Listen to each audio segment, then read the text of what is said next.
কলকাতায় অগ্নিকাণ্ডে ৭ বাংলাদেশি সহ ৯ জন নিহতের ঘটনায় হোটেলের ইজারাদার গ্রেপ্তার। পুলিশি হেফাজতে ২ মরদেহ শনাক্তে পৌঁছেছেন স্বজনরা।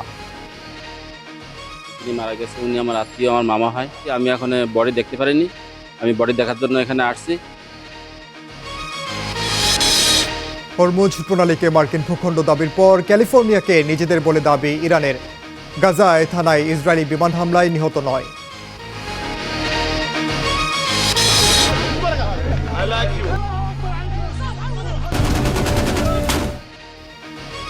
গাদ্দাফির পতনেও স্বাভাবিক অবস্থায় ফিরতে পারেনি লিবিয়া। রাজনৈতিক অস্থিতিশীলতায় বাড়ছে অসন্তোষ। জবাবদিহিমূলক শাসন চায় জাতিসংঘ।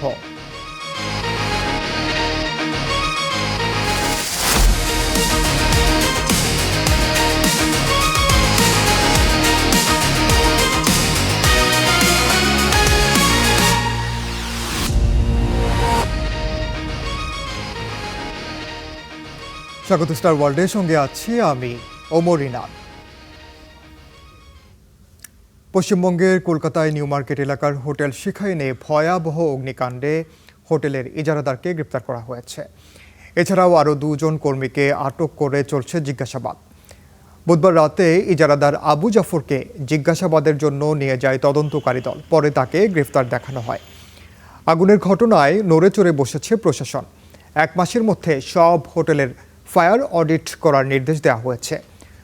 পর্যাপ্ত ফায়ার সেফটি, বিল্ডিংয়ের পরীক্ষা ও বিদ্যুৎ বিভাগের ছাড়পত্র না মিললে হোটেল চালানোর অনুমোদন দেওয়া হবে না। এদিকে ৭ বাংলাদেশির মরদেহ রাখা আছে কলকাতা মেডিকেল কলেজ হাসপাতালে। পরিবারের সদস্যরা মরদেহ শনাক্তের পর শুরু হবে ময়নাতদন্ত। আইনি প্রক্রিয়া শেষে পরিবারের কাছে হস্তান্তর করা হবে বলে জানিয়েছে পশ্চিমবঙ্গ সরকার।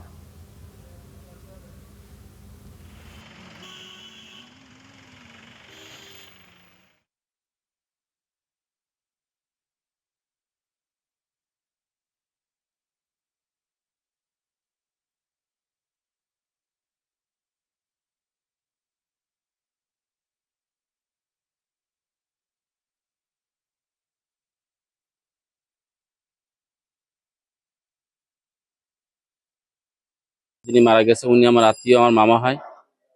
তো এস এম আলিমুজ্জামান। তো বাংলাদেশ থেকে আমার আরেক মামা আমার জানালে আমি এখানে খোঁজ খবর নেই। আগুন টাগুন লাগলে ওখানে মোয়া হয়ে যাবেন। সরকারের কাজ সরকারে উঠায় দেবে। যদি নিয়ম কানুন না মানে, আমাদের সাথে যদি ভালো ব্যবহার না করে, তাহলে উঠায় দেওয়া উচিত। তাদের ওদের হোটেল করা উচিত।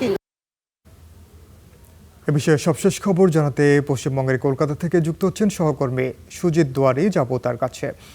সুজিত, এখন পর্যন্ত স্বজনদের সঙ্গে আপনি কথা বলতে পেরেছেন কিনা, তারা কি বলছেন, কখন নাগাদ মরদেহ হস্তান্তর করা হতে পারে, জানাবেন সবশেষ তথ্য। এবং জানতে চাই যে যাদের গ্রেপ্তার করা হয়েছে তাদের প্রক্রিয়া পরবর্তীতে কি হচ্ছে। দেখুন, ঘটনার পর থেকে সরকারের তরফে একেবারে কঠিন পদক্ষেপ নেওয়া হয়েছে। গ্রেপ্তার করা হয়েছে যে লিজ নিয়ে হোটেল চালাচ্ছিল তাকে, এবং আটক করে ২ জনকে আরো জিজ্ঞাসাবাদ করা হচ্ছে। হোটেলের এক কর্মী যার মৃত্যু হয়েছে কিছুক্ষণ আগেই তার পরিবারের সঙ্গে কথা বলছিলাম। শিলিগুড়ির বাসিন্দা, বছর ১৯-এর ওই যুবক। তার বাবার মৃত্যুর পর সংসারের হাল ধরতে কিন্তু মাস ৪ আগেই এই হোটেলে কাজে এসেছিল, এবং অল্প কিছু টাকার বিনিময়ে সে কিন্তু কাজ করে সংসার চালাচ্ছিল। তার মৃত্যু হয়েছে। তার পরিবার কিভাবে চলবে, সেই শোকাহত পরিবার সে কথা বলছিলেন। আমরা কিছুক্ষণ বাদে হয়তো স্টার নিউজের দর্শকদের সেই বক্তব্য দেখাতে পারবো মৃতের কাকার। এবং আমরা কথা বলেছিলাম আরো কয়েকটি পরিবারের সঙ্গে। শিলিগুড়ির বাসিন্দা সেই পরিবার এসেছে, এবং ঝাড়খণ্ডের বাসিন্দা তারা এসছে, এবং বাংলাদেশের একটি পরিবারের সঙ্গে আমরা কিছুক্ষণ আগে কথা বলেছিলাম। সেই পরিবার এসছে, অর্থাৎ ৩টি পরিবারের সন্ধান এখনো পাওয়া গেছে এই মর্গের সামনে, এবং প্রত্যেকটি পরিবার এই মর্গের সামনে আসবে। তাদের দেহ, আমি যেখানে দাঁড়িয়ে রয়েছে এটা হচ্ছে মর্গের সামনে, কলকাতা মেডিকেল কলেজের যে মর্গ এবং পুলিশের যে মর্গ, সেই মর্গে কিন্তু এখানে রয়েছে। এখানেই মৃতদেহ সাহিত্য রয়েছে, এখানেই পোস্টমর্টম হবে, এবং এখানেই যারা দেহ নেবে তাদের ডকুমেন্টস ভেরিফিকেশনের পর তাদের দেহ দেখানো হবে, তারপরে ময়নাতদন্ত হবে, এবং পরবর্তীতে যে ডেথ সার্টিফিকেট দেওয়ার কাজ সেটা কিন্তু মেডিকেল কলেজ হাসপাতাল বা পৌর সংস্থা থেকে দেওয়া হবে। এবং যারা মন্ত্রণালয়ের দায়িত্বে রয়েছেন তাদের তরফে এনওসি মিলবে, এবং সরকারের তরফে এনওসি, যদি বিমান কর্তৃপক্ষের তরফে এনওসি যদি বিমানে যায় দেহ, বা সড়ক পথে গেলে সড়ক কর্তৃপক্ষের এনওসি মিলবে, তবেই কিন্তু দেহ যাবে। সুতরাং সেই প্রসেসটা হতে হয়তো সন্ধে গড়িয়ে যেতে পারে, এবং সবার ডকুমেন্ট যদি সঠিক সময় না আসে বা পরিবারের লোকজন না আসতে পারে, সেক্ষেত্রে দেহ পৌঁছতে হয়তো আগামীকাল সময় লাগতে পারে। তবে আপনি যেটা শুরুতে বলছিলেন যে প্রশাসনের তরফে যে ব্যবস্থা নেওয়া, সেটা ব্যবস্থা নেওয়া হচ্ছে, কিন্তু এই যে 9টি জীবন যে চলে গেল বেঘরে, সেই 9টি জীবনের দায় কে নেবে? সেই 9টি জীবন কি ফেরত দিতে পারবে প্রশাসন, যতই এখন কড়া ব্যবস্থা নিক? তাহলে যে নজরদারির একটা বড়সড় খামতি ছিল, সেটা কিন্তু একটা এড়াতে পারে না কোনো প্রশাসন। না শুভেন্দু অধিকারীর নেতৃত্বে চলা 102 দিন চললো যে প্রশাসন চলছে, তারা যেমন এড়াতে পারে না, তেমনি পূর্বতন সরকার তারা এড়াতে পারে না। যদিও সরকারের তরফে কঠোর পদক্ষেপ নেওয়া হচ্ছে, 100 দিনের মধ্যে বা 1 মাসের মধ্যেই ফায়ার অডিট করে লাইসেন্স যদি ঠিকঠাক না থাকে, সমস্ত ডকুমেন্টস জমা না দিতে পারে, সেক্ষেত্রে কিন্তু হোটেল বন্ধ করে দেওয়া হতে পারে, এমনটাই কিন্তু সিদ্ধান্ত নেওয়া হয়েছে। সুজিত, আপনাকে অসংখ্য ধন্যবাদ। সরাসরি যুক্ত ছিলাম কলকাতায়। ইরান প্রসঙ্গ। মার্কিন প্রেসিডেন্ট ডোনাল্ড ট্রাম্প হরমুজ প্রণালীকে নিজেদের ভূখণ্ড দাবির পর ইরানও পাল্টা দাবি করেছে। ক্যালিফোর্নিয়া অঙ্গরাজ্যকে এবার ইরান ঘোষণা দিয়েছে নিজেদের ভূখণ্ড হিসেবে। এমন উত্তেজনার মধ্যেই ইরানের বিরুদ্ধে ইতিহাসের সবচেয়ে কঠোর অর্থনৈতিক নিষেধাজ্ঞার ঘোষণা দিয়েছেন ট্রাম্প। ইরানকে সহায়তা দেয়া দেশকেও ছাড় দেবেন না তিনি। অবশ্য ট্রাম্পের এই বক্তব্য প্রত্যাখ্যান করেছে ইরান। ইরানের ওপর আরও চাপ বাড়াতে কৌশল নিয়েছে যুক্তরাষ্ট্র। নৌ অবরোধের পাশাপাশি এবার অর্থনৈতিক চাপ আরও বাড়ানোর ঘোষণা ওয়াশিংটনের। মার্কিন প্রেসিডেন্ট ডোনাল্ড ট্রাম্পের এই ঘোষণায় শুধু ইরান নয়, দেশটির সঙ্গে ব্যবসা ও আর্থিক লেনদেন করা অন্য দেশগুলোকেও সতর্ক করা হয়েছে। ইরানের বিরুদ্ধে ইতিহাসের সবচেয়ে কঠোর অর্থনৈতিক অভিযান ঘোষণা করছি। ইরানকে যে কোনো ধরনের সহায়তা দেয়া দেশগুলো ভয়াবহ অর্থনৈতিক পরিণতির মুখে পড়বে। তবে ওয়াশিংটনের এই চাপের মুখে তেহরানের অবস্থানও কঠোর। এরই মধ্যে ট্রাম্পের অর্থনৈতিক যুদ্ধের ঘোষণাকে প্রত্যাখ্যান করেছে ইরানের রাষ্ট্রীয় গণমাধ্যম। তাসনিমের দাবি, এটি ওয়াশিংটনের ব্যর্থ সর্বোচ্চ চাপের নীতিরই ধারাবাহিকতা। আর ফার্স্ট নিউজ ট্রাম্পের বক্তব্যকে মনস্তাত্ত্বিক যুদ্ধ বলে আখ্যা দিয়েছে। অন্যদিকে ইরানের সাবেক কূটনীতিক আব্বাস খামায়ারের দাবি, মার্কিন হুমকির মুখে আরও ঐক্যবদ্ধ হবে ইরানিরা। ট্রাম্পের হুমকি ইরানিদের বিভক্ত করার বদলে আর ঐক্যবদ্ধ করছে। বাইরের হামলা ও চাপের মুখে ইরানিরা এক হয়ে যায়। যুক্তরাষ্ট্রের সামরিক শক্তি থাকলেও কৌশলগতভাবে তারা সফল হয়নি। অর্থনৈতিক চাপের পাশাপাশি হরমুজ প্রণালীকে ঘিরেও বাড়ছে উত্তেজনা। যুক্তরাষ্ট্র নৌ অবরোধ জোরদারের কথা বললেও ইরান বলছে কৌশলগত এই জলপথের নিয়ন্ত্রণ নিয়ে কোনো ছাড় দেবে না তেহরান। আমরা যুদ্ধ চাই না, তবে দেশ রক্ষায় সবসময় প্রস্তুত। হরমুজ প্রণালী ইরানের সিদ্ধান্ত অনুযায়ী পরিচালিত হবে। আঞ্চলিক উত্তেজনার প্রভাব পড়েছে ইয়েমেন সৌদি সংঘাতেও। হুথি মুখপাত্র ইয়াহিয়া সারে দাবি করেছেন, সৌদি তেলবাহী 8টি জাহাজে হামলা চালানো হয়েছে এবং আরও 48টি জাহাজকে আটকে দিয়ে ফিরে যেতে বাধ্য করা হয়েছে। অন্যদিকে ইরানের পররাষ্ট্রমন্ত্রী আব্বাস আরাকচি আঞ্চলিক পরিস্থিতি নিয়ে পাকিস্তানের সেনাপ্রধান ফিল্ড মার্শাল আসিম মুনিরের সাথে ফোনে কথা বলেছেন। কূটনৈতিক উদ্যোগ ও রাজনৈতিক সমাধানের পথ নিয়েও আলোচনা হয়েছে। ইফফাতিরা, স্টার নিউজ।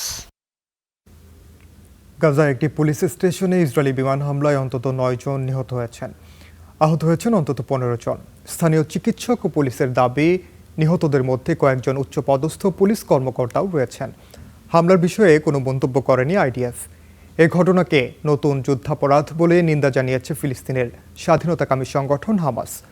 এদিকে গাজায় অস্ট্রেলীয় ত্রাণবাহী জমিসহ 7 মানবিক কর্মীর মৃত্যুর ঘটনায় অপরাধ তদন্ত না করার ইসরায়েলি সিদ্ধান্তে ক্ষোভ জানিয়েছে মেলবোর্ন। দীর্ঘ 2.5 বছর পর আলোচিত ফিলিস্তিনি শিশু হিন্দ রাজাব হত্যার ঘটনায় তদন্তের ঘোষণা দিয়েছে ইসরায়েল।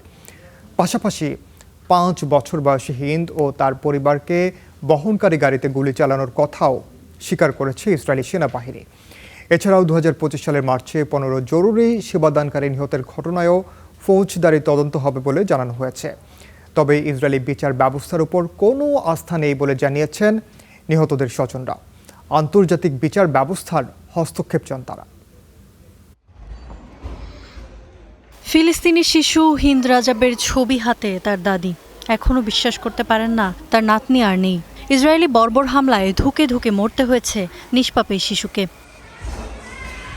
2024 সালের 29 জানুয়ারি জীবন বাঁচাতে খালা, চাচা আর চাচাতো 3 ভাইয়ের সাথে গাড়িতে করে গাজা সিটি থেকে পালিয়ে যাচ্ছিল 5 বছর বয়সী হিন্দ। হঠাৎই ইসরায়েলি হামলা, প্রাণ হারায় সবাই। কিন্তু অলৌকিকভাবে তখনও বেঁচে ছিল সে। কয়েক ঘন্টা ধরে জীবিত অবস্থায় গাড়িতে আটকা ছিল হিন্দ।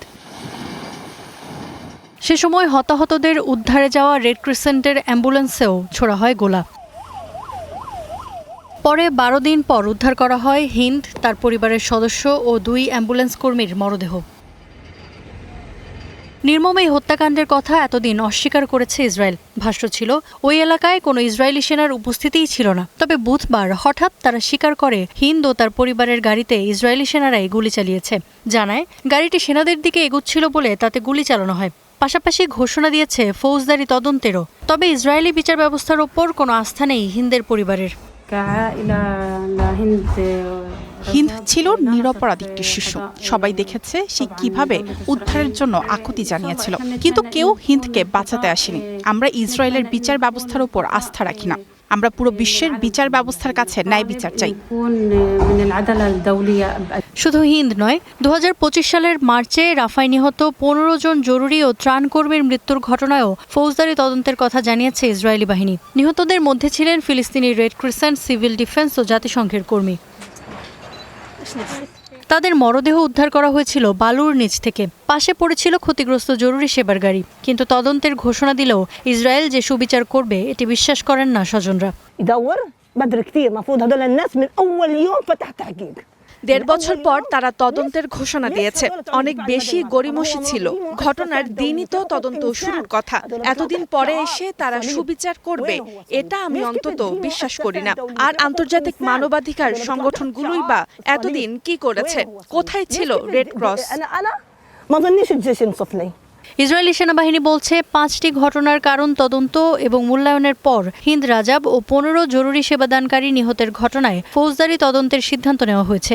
তবে ওয়ার্ল্ড সেন্ট্রাল কিচেনের 7 কর্মী নিহতের ঘটনায় তদন্ত করবে না বলে জানিয়েছে ইসরায়েল। ইফাতিরা, স্টার নিউজ।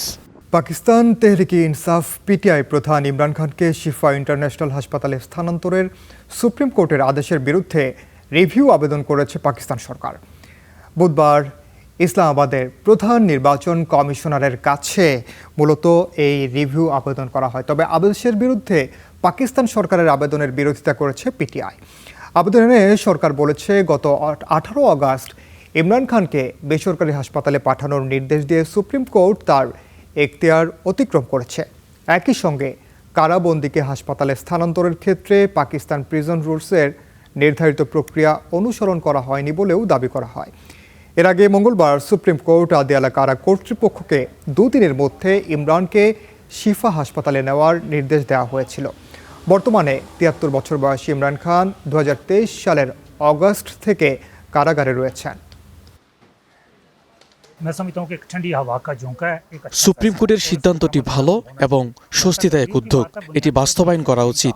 সরকারের রিভিউ আবেদন করার অধিকার আছে, তবে মানবিক ও নৈতিক দিক থেকে এমন পদক্ষেপ অত্যন্ত দুঃখজনক। সুপ্রিম কোর্টের সিদ্ধান্তটি পুরোপুরি সঠিক। এটি যথাযথভাবে বাস্তবায়ন করা উচিত। সরকারকে সদিচ্ছার পরিচয় দিতে হবে। পছন্দের হাসপাতালে চিকিৎসা নিতে দিলে কোনো ক্ষতি নেই, বরং এতে বিচার ব্যবস্থার প্রতি আস্থা বাড়বে।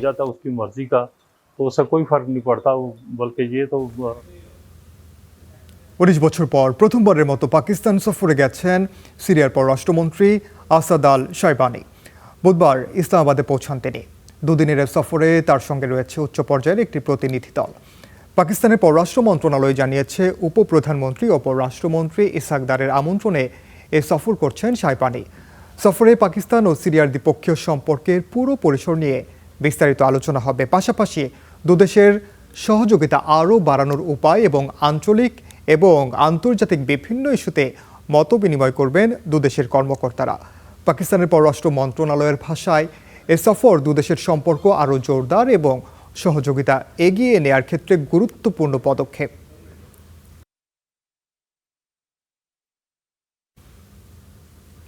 দীর্ঘদিন ধরে চলা রাজনৈতিক অচল অবস্থার কারণে লিবিয়ায় অস্থিরতা ও সাধারণ মানুষের অসন্তোষ ক্রমেই চরমে পৌঁছাচ্ছে বলে সতর্ক করেছে জাতিসংঘ।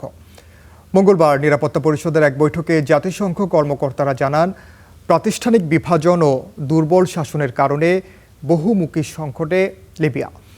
এ অবস্থায় জবাবদিহিমূলক শাসন ব্যবস্থা গড়তে দ্রুত নির্বাচন আয়োজনের জন্য লিবিয়ার নেতাদের প্রতি আহ্বান জানিয়েছে জাতিসংঘ।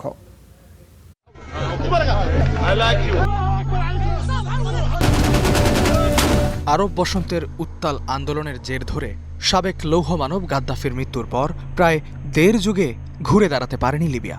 যুক্তরাষ্ট্র ও নেটো লিবিয়ার মানুষকে আশা দিয়েছিল গাদ্দাফি পরবর্তী লিবিয়া হবে গণতান্ত্রিক, শান্তি ফিরবে মানুষের ঘরে। কিন্তু হয়েছে উল্টো। যে গাদ্দাফি বিভিন্ন সশস্ত্র গোষ্ঠীকে যুগ যুগ ধরে নিয়ন্ত্রণ করে রেখেছিলেন, তারা এখন অন্তত ১৫০টি সশস্ত্র গ্রুপ পরিচালনা করছে। দেশটির সরকার বা সরকারি ব্যবস্থা কোনো কিছুই কার্যকর নয়। এই পরিস্থিতিতে চরম হতাশায় জনগণের অসন্তোষ এখন বিস্ফোরণের মুখে। জাতিসংঘ নিরাপত্তা পরিষদ বলছে, প্রাতিষ্ঠানিক বিভাজন ও দুর্বল শাসন অর্থনৈতিক দুরবস্থা লিবিয়াকে ভাঙনের চূড়ান্ত পর্যায়ে নিয়ে গেছে। জাতিসংঘের সহায়তা মিশনের প্রতিনিধি হানা সেরুয়া জানান, সাম্প্রতিক বিদ্যুৎ বিপর্যয় এবং নাগরিক ভোগান্তি লিবিয়ার ভঙ্গুর শাসন ব্যবস্থার সমন্বয়হীনতার চিত্র উন্মোচন করেছে। লিবিয়ার রাজনৈতিক প্রক্রিয়াকে এগিয়ে নেওয়া এখনও গুরুত্বপূর্ণ। সম্প্রতি বিদ্যুৎ বিভ্রাট ও তাপদাহের কারণে জনগণের মধ্যে যে তীব্র ক্ষোভ তৈরি হয়েছে, সরকারি সম্পদের অপব্যবহার ও অপ্রতুলতা ও সমন্বয়হীনতা স্পষ্ট করে তুলেছে। লিবিয়ার পশ্চিম উপকূলে অবৈধ পাচার, মাদক চোরাচালান ও বিভিন্ন অপরাধমূলক কর্মকাণ্ডে জড়িত সশস্ত্র মিলিশিয়া গোষ্ঠীগুলোর নিজেদের সংঘাতে পরিস্থিতি নাজুক হয়ে পড়েছে। জাতিসংঘের উদ্যোগে তৈরিকৃত ৩ স্তরের রাজনৈতিক রোডম্যাপের অন্যতম লক্ষ্য হল রাষ্ট্রীয় প্রতিষ্ঠানগুলোর একত্রীকরণ এবং একটি সমন্বিত নির্বাচনী কাঠামো তৈরি করে রাষ্ট্রপতি ও সংসদীয় নির্বাচন সম্পন্ন করা। এই পরিস্থিতিতে নিরাপত্তা পরিষদের সদস্যরা লিবিয়ার রাজনৈতিক নেতাদের অবিলম্বে নির্বাচনের তাগিদ দেন।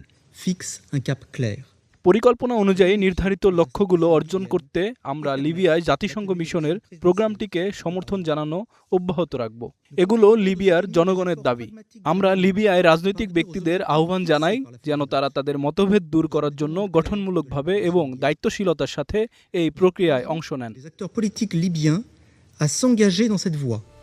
লিবিয়ায় একটি অন্তর্ভুক্তিমূলক নির্বাচনই পারে দেশটির স্থিতিশীলতা ফিরিয়ে আনতে। ইস্তিহাদুল মাহমুদ, স্টার নিউজ। ৬ বছর পর আবারও ব্রিটেনে ফিরছেন প্রিন্স হ্যারি ও তার স্ত্রী মেগান মার্কেল। যুক্তরাষ্ট্রের ক্যালিফোর্নিয়া ছেড়ে চলতি মাসেই ব্রিটেনে দীর্ঘ সময়ের জন্য বসতি গড়ার পরিকল্পনা করছেন তারা। সঙ্গে থাকছে তাদের 2 সন্তান। সেপ্টেম্বরে এখানেই স্কুলে ভর্তি হবে তারা। 2020 সালে রাজকীয় দায়িত্ব থেকে সরে দাঁড়িয়ে যুক্তরাষ্ট্রে পাড়ি জমান হ্যারি মেগান। এরপর রাজপরিবারের সঙ্গে তাদের সম্পর্কেও তৈরি হয় টানাপোড়েন। ব্রিটেনে ফিরলেও তারা রাজপরিবারের মালিকানাধীন নয়, ব্যক্তিগত বাড়িতে থাকবেন বলে জানা গেছে। এমনকি রাজকীয় দায়িত্বও থাকবেন না এই দম্পতি। সম্প্রতি ব্রিটেন সফরে গিয়ে রাজা 3য় চার্লসের সঙ্গে দেখা করেন হ্যারি মেগান ও তাদের সন্তানরা। 2022 সালের পর এবারই প্রথম নাতিদের সঙ্গে দেখা হয় রাজার।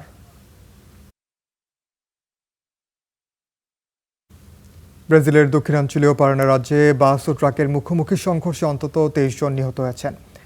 বুধবার ভোরে মহাসড়কে ঘটে এই ভয়াবহ দুর্ঘটনা। ফেডারেল হাইওয়ে পুলিশ জানিয়েছে, স্থানীয় সময় ভোর 3টা থেকে 3:30টার মধ্যে বাস ও ট্রাকটির সংঘর্ষ হয়। এতে আরও 5 জন আহত হন। নিহতদের বেশিরভাগই বাসের যাত্রী, মারা গেছেন ট্রাক চালকও। ধারণা করা হচ্ছে ট্রাকটি বিপরীত লেনে ঢুকে পড়ার পর বাসটির সঙ্গে মুখোমুখি সংঘর্ষ হয়। দুর্ঘটনা কবলিত বাসটি এমবিতুফা পৌর স্বাস্থ্য বিভাগের মালিকানাধীন।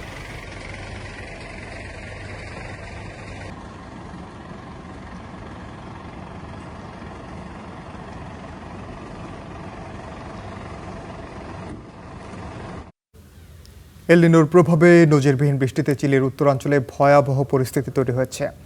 কাদা ও ভূমিধসে ঢেকে গেছে গুরুত্বপূর্ণ মহাসড়ক। জফরি এলাকার কাছে প্রধান সড়ক বন্ধ হয়ে শহরটি কার্যত বিচ্ছিন্ন হয়ে পড়েছে।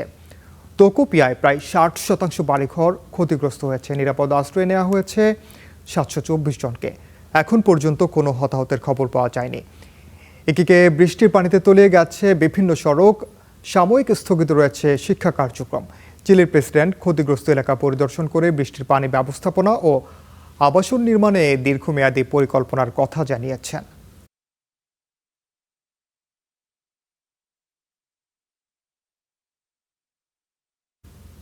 কোভিড মহামারীর উৎস গবেষণা সংক্রান্ত সরকারি নথি গোপনের ষড়যন্ত্রের কথা স্বীকার করেছেন মার্কিন সাবেক শীর্ষ কর্মকর্তা ডেভিড মরেন্স। যুক্তরাষ্ট্রের সাবেক শীর্ষ জনস্বাস্থ্য বিশেষজ্ঞ অ্যান্থনি ফauciর অধীনে কাজ করা এই কর্মকর্তা স্বীকার করেছেন সরকারি নথি ও তথ্য গোপন করতে তিনি ব্যক্তিগত জিমেইল ব্যবহার করেছিলেন। National Institute of Allergy and Infectious ডিজিজেসে ফauciর শীর্ষ উপদেষ্টা হিসেবে 2006 থেকে 2022 সাল পর্যন্ত দায়িত্ব পালন করেন ডেভিড মরেন্স। মঙ্গলবার মেরিল্যান্ডের ফেডারেল আদালতে সরকারি নথি গোপনের ষড়যন্ত্রের অভিযোগে দোষ স্বীকার করেন তিনি। প্রসিকিউটরদের অভিযোগ, মরেন্স ও তার সহযোগীরা গবেষণার অর্থায়ন পুনরায় চালু করা এবং ল্যাব লিক তত্ত্বের বিরোধিতা করতেও গোপনে কাজ করেছিলেন। এ ঘটনায় সর্বোচ্চ 5 বছরের কারাদণ্ড হতে পারে মরেন্সের। আগামী 12 নভেম্বর তার সাজার ঘোষণা হওয়ার কথা রয়েছে।